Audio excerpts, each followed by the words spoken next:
Hello, welcome to the Self-Learning Podcast by Dr. Sushma Singh. Let us start discussion on Unit 31, Post-Structuralism and Postmodernism. It is the intellectual trend in the ontology of ideas and schools of ideas that they are constantly superseded. The ideas or ideologies that are superseded receded into the history of ideas. The new theories and ideas then occupy center stage in the national and international sociological and social scientific world views. This cycle further repeats itself, and though this fact is often lost sight of in the heyday of a theoretical orientation that has become popular. In the essay that follows, we will first take a post-structuralism and then post-modern theory. We will see how there are several overlaps, indeed intermeshes between various strands of these two contemporary approaches to the study of society and culture. Thus, what we are dealing with are strands of an overall approach. There is no one view on these approaches, and both post-structuralism and postmodernism are blanket terms containing many strands of thought.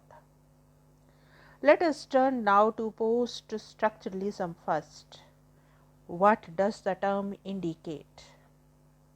As is clear from the word post-structuralism, these approaches are those that came after structuralism.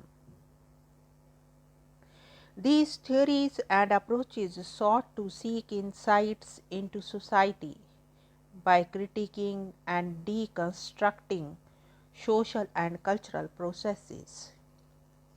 The postmodernism break with structuralism was the fact that structuralism reduced everything into binary oppositions and the interrelations between them. The structuralists held they could analyze any phenomena with the help of their methodology. We must emphasize that post-structuralism is a number of approaches and not one monolithic theory.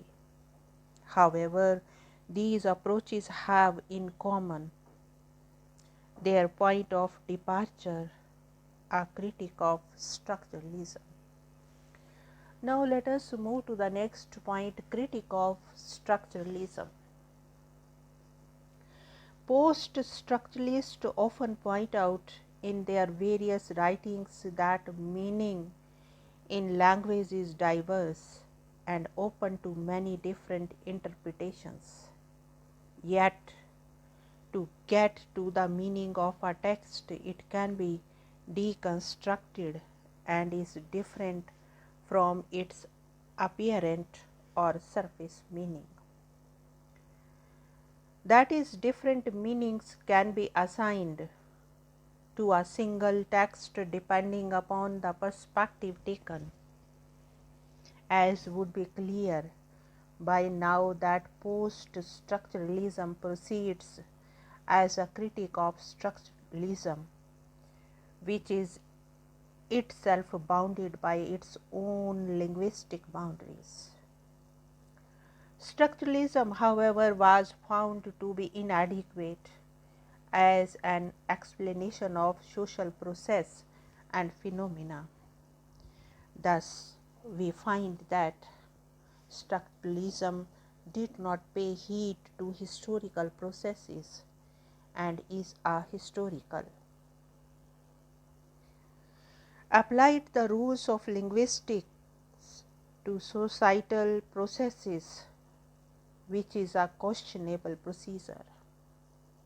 It is assumed that a work was meaning in itself, and this persists even before it is discovered, and the text is only a conduct between the subject and the structure of the rationality.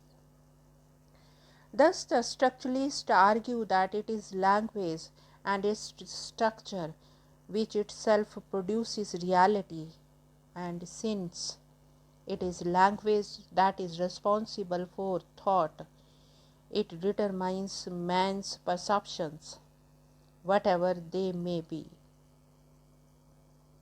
Further, there is the idea that meaning does not come from individuals, but the rules of language and the overall system which controls individuals.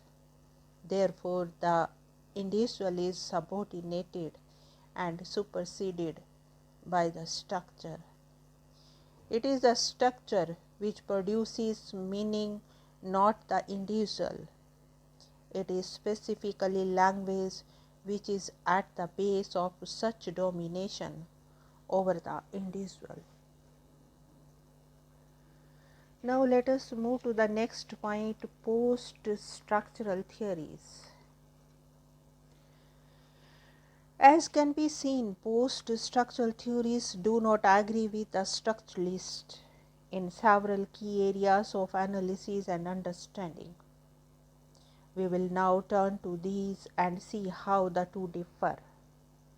However, before that, let us look briefly at the background to the post-structuralism.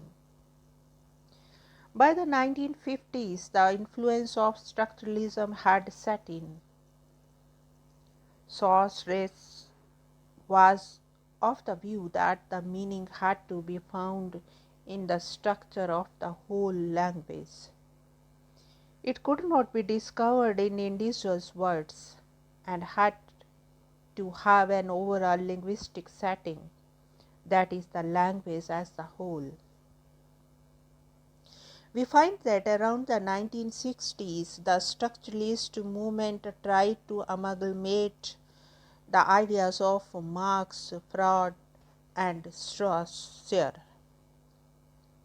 The structuralists were opposed to the existentialist movement, which put the individual and life experience at the center. By contrast, the structuralists opined that the individual is everywhere, being conditioned by social, psychological, and linguistic structures which control the direct him, rather than the individual doing the same. As you will have noticed, this is an extreme stand, and the claim for universality of application of method also drew attention to the fact that such claims of universal application does not necessarily hold true. Also, how is it that any two structural analyses of the same field or phenomena would be different? It was because of the shortcomings of the structuralist approach that post-structuralism was developed by the intellectuals. This post-structuralism is based on the manner of a number of basic assumptions or positions. These include putting all phenomena under one explanation. There is a transcendental reality which overarches all other reality. Post-structuralism is also critical of the concept of man as portrayed and developed by the Enlightenment thought. The Enlightenment view that the individual is separate and whole, and that the mind is the area where values evolve. On the other hand, the post-structuralist felt that the individual was embedded in social interaction. Such symbolic beings are referred to by the word subject. We can then say that the subjects are intertwined with society and culture and occupy some place within them, and sociologically based sites. Further, subjects are the actors in everyday reality. In fact, it is the subjects that make up society, and the activities therein include work and entertainment.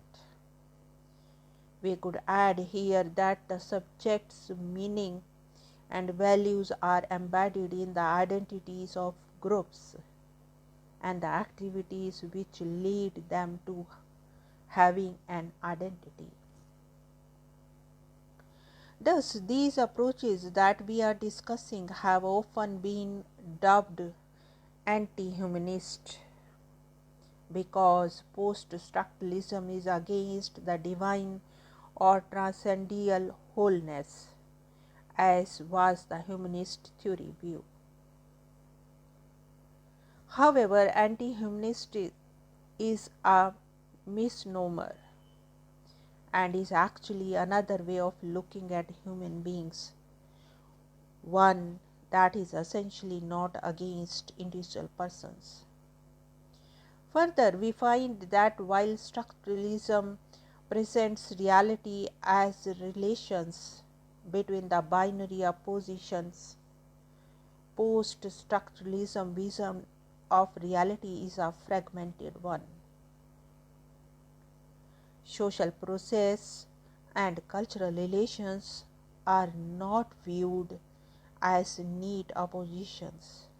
On the other hand, social and cultural processes are seen in bits and pieces, and the nature of reality is not seen as being amenable to total understanding of a whole process.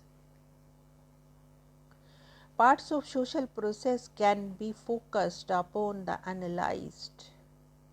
Post-structuralists are completely opposed to grand narratives and meta-theory, feeling these are equivalent to a fiction and not really apprehending reality. Thus, post-structural theories are themselves looking at the specific. Further, the physical self or the body is studied in the context of time and history and brought out of the closed set, so to speak. Similarly, it is the details of the discourse and cultural actions that are now looked into.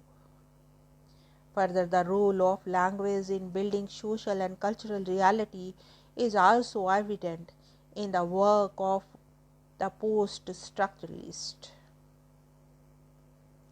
Thus, the fact that society and the individual are linguistically bound with each other and the relationship between the two is complex.